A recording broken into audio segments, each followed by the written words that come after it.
तुम्हारी सैलरी 50% बढ़ा देता हूँ।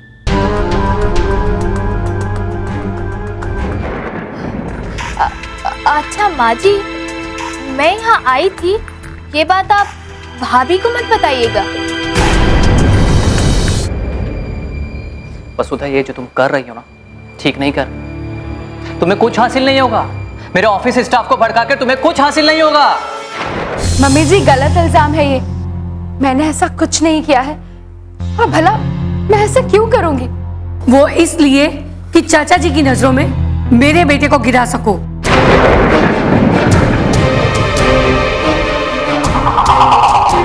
लेकिन तुम्हारी ये चाल कामयाब नहीं होगी। मेरा बेटा भी होशियार है, इसने काम छोड़ने वाले स्टाफ की सैलरी बढ़ा दी। अब वो काम नहीं छोड़ के जाएगा, चाहे तुम कितना भी सिखा लो। एक मिनट, जरूर कोई गलतफहमी हुई है। मैं आपके ऑफिस स्टाफ को भड़काऊंगी? ये आप सोच भी कैसे सकते हैं?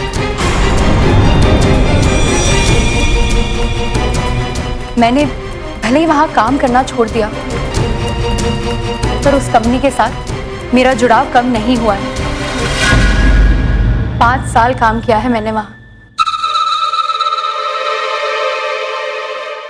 मैं हर पल, हर समय उस कंपनी की तरक्की के बारे में ही सोचूंगी। कंपनी की तरक्की के बारे में ही ना, मेरे बेटे की तरक्की के बारे में तो नहीं। मम्मी जी, कैसी बात कर रही हैं आप? इनकी तरक्की में ही तो मेरी तरक्की है। मैं कोई अलग थोड़ी ना हूं इनसे। सब बकवास है। अगर ऐसा होता तो सुधीर आज काम छोड़ने की बात नहीं करता। मैंने तुम्हें गहने बेचने की बात पर डांट क्या दिया? तुम मेरे ऑफिस स्टाफ को भड़काकर नौकरी छुड़वा रही हो। तुम्हें क्या लगता है मैं बेवकूफ हूं, कुछ समझुआ नहीं? हाँ, आप प्लीज मेरी बात का विश्वास कीजिए। मैंने किसी को नहीं भड़काया है। मेरी तो इस दौरान किसी से बात भी नहीं हुई है। उल्टा मैंने तो अपने ऑफिस स्टाफ को कसम दिलाई थी कि वो आपका साथ कभी नहीं छोड़ेंगे।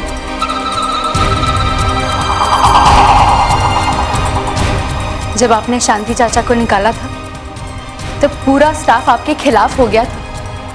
सब काम छोड़ के जाने की बात कर रहे थे। तब मैंने ही उन्हें रोका था, कसम दिला के।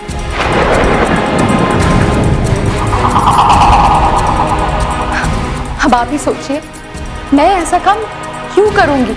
तब से अब तक यमुना जी में बहुत पानी बह चुका है। एक एक करके तुम्हारे सारे काम दिख रहे हैं मुझे। लेकिन तुम भुलावे में मत रहना। तुम जो भी कर रही हो ना, हर काम की कार्ड है मेरे पास। कंपनी तो मैं अच्छे से चला कर रहूंगा, चाहे तुम चाहो चाहे ना चाहो। हाँ, आप प्लीज मेरी बात। मुझे अब और कुछ नहीं सुनना। मम्मी, मैं बाहर जा रहा हूं और बाहर ही खाना खाऊंगा। मेरा कोई इंतजार ना करे तो ही अच्छा है। बताओ, अब ऐसी भी कोई पत्नी होती है जो पति घर में खाना खाने की बजाय बाहर जाकर खाना खाए? चलो।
मुझे तो विश्वास ही नहीं हो रहा है कि दीदी ने अपने गहने बेचकर पैसे दिए हैं। सच कह रही हूँ, और उसने बहुत गलत किया।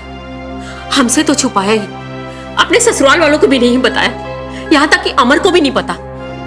जब उन्हें पता चलेगा तो वो कितना नाराज होंगे। वो तो होना ही है, इसने काम ही ऐसा किया है। माना कि तू अपने भाई को पढ़ाना चाहती है इस तरह से। मैंने कभी सोचा भी नहीं था वसुधा ऐसा करेगी, नहीं तो मैं कभी आकाश को पैसे नहीं लेने देती। पूछा तो मैंने भी था, शक मुझे भी हुआ था कैश देखकर, लेकिन दीदी ने कुछ नहीं बताया। मुझे लगा उधार लिया होगा, लेकिन वो गहने बेचकर पैसे देंगी, ये तो मैंने सोचा भी नहीं था। हाँ तो क्या करती दीदी, आकाश भैया तो जिद पकड़ कर बैठ गए थे, कितना पीछे पड़ गए थे वो दीदी के। तो क्या वो अपने गहने बेच के पैसे देगी और अपने ससुराल वालों से जुबान लड़ाएगी कि मैंने अपनी माँ के गहने बेचे हैं, ससुराल वालों के नहीं? वसुधा दीदी ऐसा करेगी? विश्वास नहीं हो रहा है। अगर कहा भी तो क्या गलत कहा, वो वसुधा दी के अपने गहने थे और उसे तो वो बेच ही सकती थी। तू चुप कर, जब बड़ों से अकड़ नहीं होती ना तो बीच में बोला नहीं करते। अरे शादी के बाद कुछ भी अपना नहीं होता, ससुराल वालों का होता है। पर माँ मैंने पढ़ा है, जब शादी में गहने मिलते हैं लड़की को, चाहे वो ससुराल वालों की तरफ से मिले या फिर माँ बाप की तरफ से, वो उसके गहने होते हैं और उस पे सिर्फ और सिर्फ लड़की का हक होता है, और यही देश का कानून है। देख देख, ये मुझे कानून सिखा रही है। वहाँ वसुधा की वजह से उसके घर में बवंडर मचा हुआ है और इसे किसी बात की पड़ी हुई है। माँ ये सब छोड़ो, अब ये बताओ कि आगे करना क्या है। तू एक काम कर, तू आकाश को फोन कर कि ना अगर फीस के पैसे नहीं भरे ना तो मामला सुधर सकता है। हम एक काम करेंगे, हम ये पैसे वसुधा के ससुराल में पहुंचा देंगे, सब ठीक ठाक हो जाएगा। तू फोन कर अभी भी। मैं लगाती हूँ।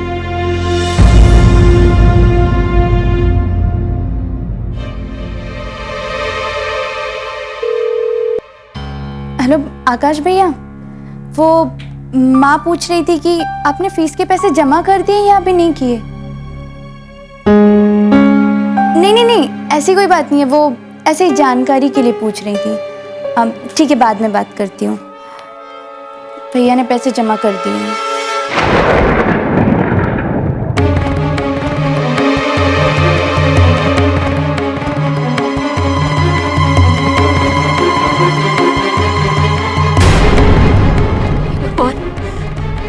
क्या हो गया ये? 3 दिन से मुझे लग रहा था कि कोई ना कोई अनहोनी जरूर होनी है। हो गई ना अनहोनी, वसुधा ने नाक कटवा दी मेरी। क्या सोच रहे होंगे उसके ससुराल वाले? क्या हो गया ये? माँ इसमें आपकी क्या गलती? आपने थोड़ी बोला था वसुधा दीदी को कि गहने बेच के पैसे दो। पर पैसे तो लिए ना हमने, भले अनजाने में लिए हों। हाँ तो चुका देंगे ना पैसे। एक तो भैया की जॉब लग जाए, मैं भी कमाने लग जाऊं, फिर एक साथ सारे पैसे चुका देंगे। मैं बात की नहीं, अभी की बात कर रही हूँ। अभी क्या करें हम? अर्जु तू एक काम कर, अभी वसुधा को फोन लगा, मुझे अभी की अभी बात करनी है। लेकिन माँ अभी बात करना ठीक होगा? अरे जब आफत आई हो तो समय नहीं देखते, बात कर। शिवानी दीदी को फोन लगा। हाँ लगाती हूँ, लेकिन तुम दी को डांटना मत फोन पे।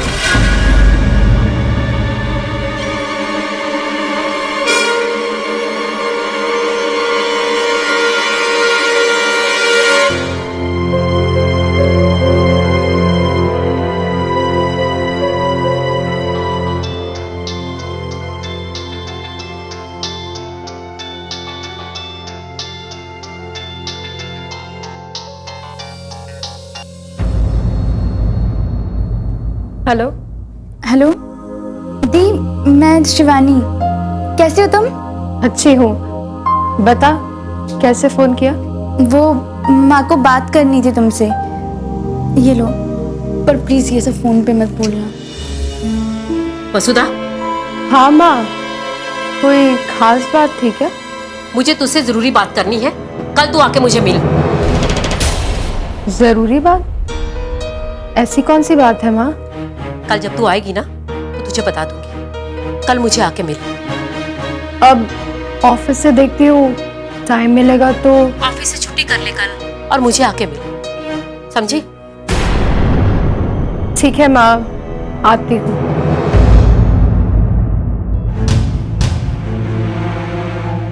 ये माँ को अचानक क्या हो गया है? ऐसी कौन सी बात होगी?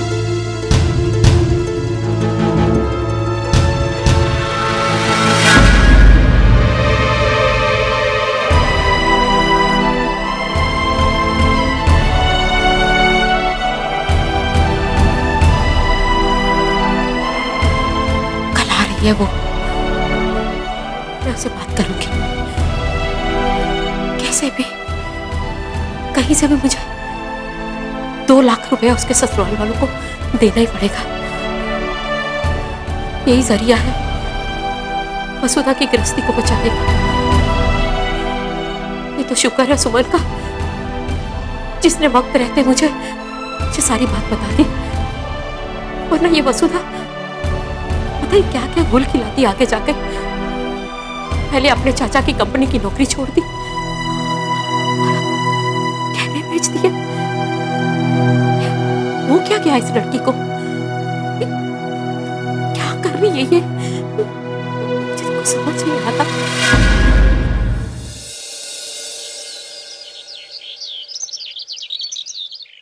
तुम्हें ये सब बातें किसने बताई माँ? वो बात छोड़ तू, किसने बताई किसने नहीं बताई। तूने अपने जेवर बेच दिए, तूने अपने पति से छुपाया, अपने ससुराल वालों से छुपाया और उनसे छुपा के जेवर बेच दिए। इतना बड़ा पाप किया तूने। इसमें पाप जैसा कुछ नहीं है माँ। मैंने जेवर बेचे हैं, लेकिन उसके सही उपयोग के। जेवर बेच के कोई पैसे नहीं उड़ा दिए मैंने। वो ठीक है, पर तुमने सबसे छुपाया, मुझसे भी। कम से कम मुझे तो बता देती, मैं तेरे जेवर बिक्री नहीं देती। इसलिए नहीं बताया क्योंकि मुझे कोई जेवर बेचने ही नहीं देता, ना आप ना ससुराल वाले।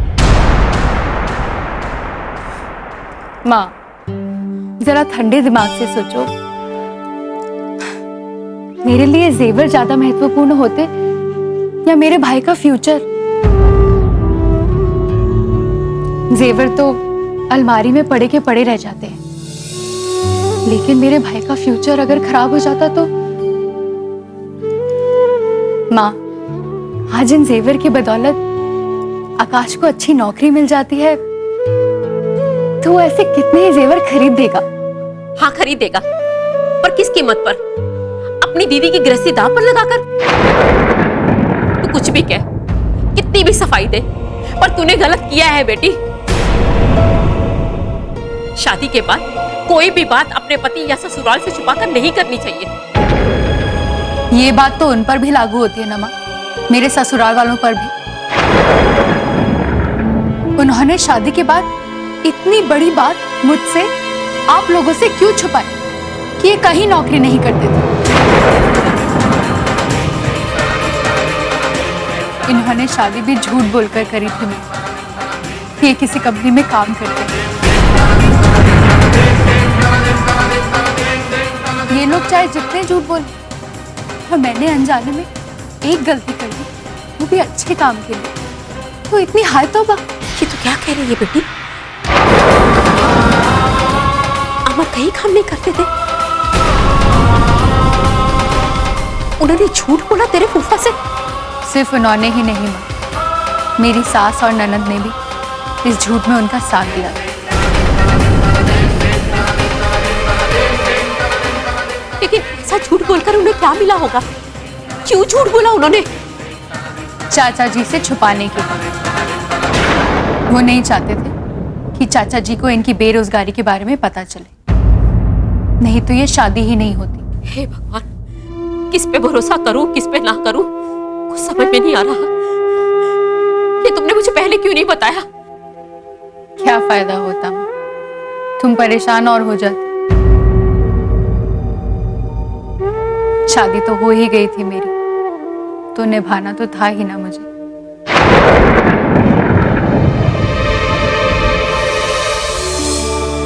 अपने भाई के लिए मैं इतना तो कर ही सकती थी ना मां। फिर तेरे में और तेरे ससुराल वालों में क्या फर्क रह गया?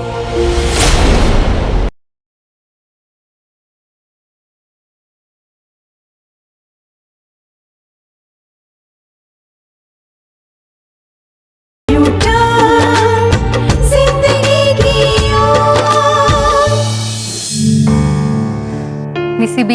ये एमडी बन गए तो मैं भी बात को भुलाने की कोशिश करने लगी ताकि हमारे बीच सब नॉर्मल हो जाए। पर नॉर्मल कहाँ हुआ है बेटी?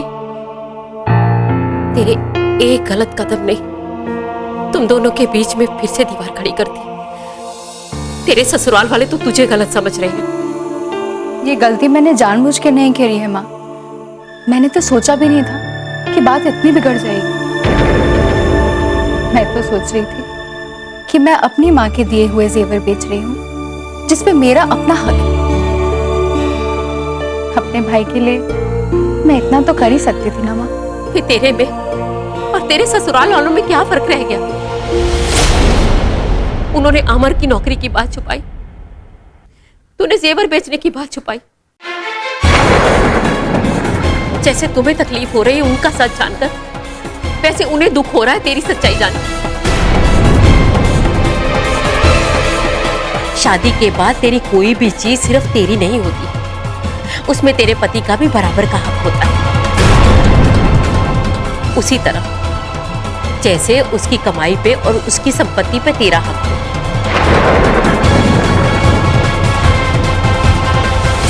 मैं मानती हूँ माँ कि मुझसे गलती हुई है, पर अनजाने में हुई है माँ। मेरा किसी का भी दिल दुखाने का कोई इरादा नहीं था। तेरी बात ठीक है बेटी, लेकिन ये बात तेरे ससुराल वाले नहीं समझेंगे। अमर पता नहीं कैसा व्यवहार करेगा तेरे साथ। ये सोच सोच के मेरा दिल घबरा रहा है कि पता नहीं अब तू उस घर में खुश रहेगी भी या नहीं। पता नहीं कैसा व्यवहार करेंगे वो लोग तेरे साथ। माँ, आगे की सोचकर क्यों परेशान होती हो? कुछ नहीं होगा मुझे। मैंने गलती की है ना, तो मैं माफी भी मांग लूंगी। और रही बात 2 लाख रुपए की, तो माँ बाजार से उधार लेती तो भी तो चुकाना होता ना मुझे।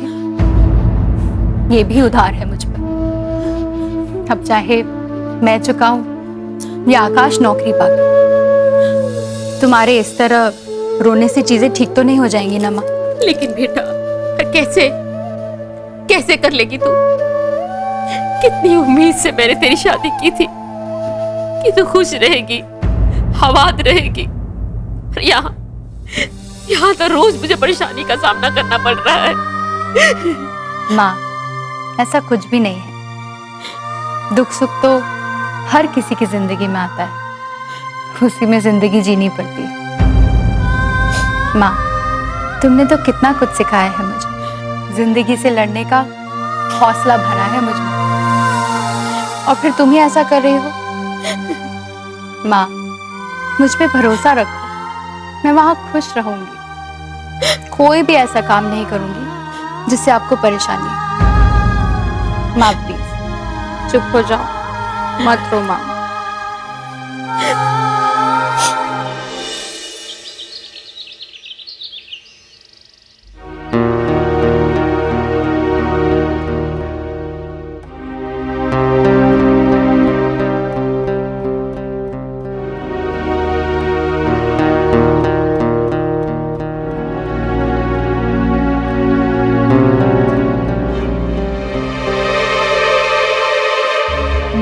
ये आज सुबह सुबह वसुधा कहाँ चली गई? मुझे अंदाजा है कि भाभी कहाँ गई होंगी। कहाँ गई है? अपनी माँ के घर। माँ के घर? क्यों? और तुझे ये अंदाजा कैसे हुआ? क्योंकि इसकी वजह मैं चाचा जी के सामने ऐसी फिल्म पेश करूंगी कि बेचारे चाचा जी भी इस फिल्म के मोह जाल में फंस जाए।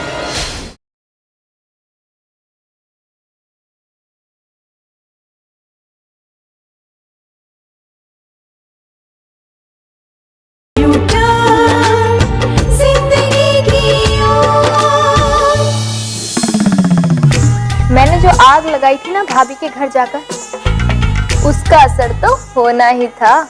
तू वसुधा के घर गई थी? कब? कल मम्मी, और मैंने वहां जाकर भाभी के गहने बेचने की और नौकरी छोड़ने की बात कुछ इस तरह की कि माँ जी को मेरा हर वाक्य उनके कानों में जहर बुझे तीर की तरह लग रहा था।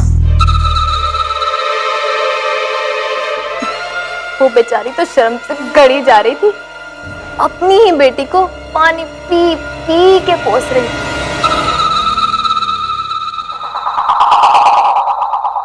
तूने तो कमाल कर दिया, मेरा नाम रोशन कर दिया। अपनी बेटी की करतूत जानकर समधन जी की क्या हालत हुई होगी, ये मैं समझ सकती हूँ। वाह! और तो और मम्मी, मैंने ऐसे घुमा फिरा कर उनके कान भरे ना कि वो तो 2 लाख रुपए वापस देने के लिए फड़फड़ा रही थी। अरे तो ले आती ना पैसे, आखिर हमारे तो पैसे थे। ले आती, लेकिन वो लोग भी बहुत उस्ताद निकले। उन्होंने फटाफट आकाश को पैसे देके हॉस्टल भेज दिया फीस जमा करने। यानी पैसे गए? कुछ समय के लिए, लेकिन पैसे जरूर वापस आ जाए। वाह बेटी, तुझमें इतनी हिम्मत कहां से आ गई जो तू वसुधा के घर पहुंच गई आग लगाने? वरना तू तो हमेशा अपनी भाभी की चापलूसी करती रहती थी। वक्त वक्त की बात है मम्मी, ये हिम्मत मुझे भैया से आई। पहले वो भी डरते थे कि भाभी ने चाचा जी को सब बता दिया तो, लेकिन अब वो नहीं डरते। अब वो भी दिमाग लगाने लगे हैं। परिस्थितियों को कैसे अपने पक्ष में करना है ये जान गए हैं वो। बस मैंने भी उससे सीख लिया। यानी चाचा जी का डर खत्म? कैसे? मम्मी तुम देखती जाओ, तेल और तेल की धार। मैं इसी गहने बेचने वाली बात को भैया के साथ मिलकर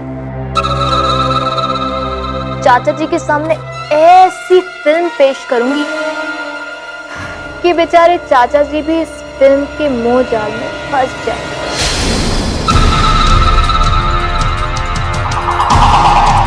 वो समझ ही नहीं पाएंगे कि गलती किसकी है। और फिर भाभी की नौकरी छोड़ने की बात पर हम ऐसी स्क्रिप्ट लिखेंगे कि चाचा जी को तो यही लगेगा कि पहले भाभी ने गहने बेचे और फिर पकड़े जाने के डर से नौकरी छोड़ दी।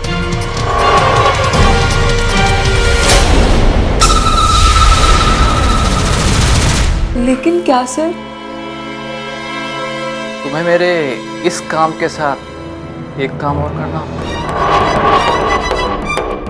चिंता मत करो, तुम्हें उसका एक्स्ट्रा पेमेंट मिलेगा। बट सर करना क्या होगा? वैसे तो मैं कुछ भी कर सकती हूँ, पर एक बार पता चल जाए तो अच्छा होगा। तुम्हें मेरे लिए जासूसी करनी होगी।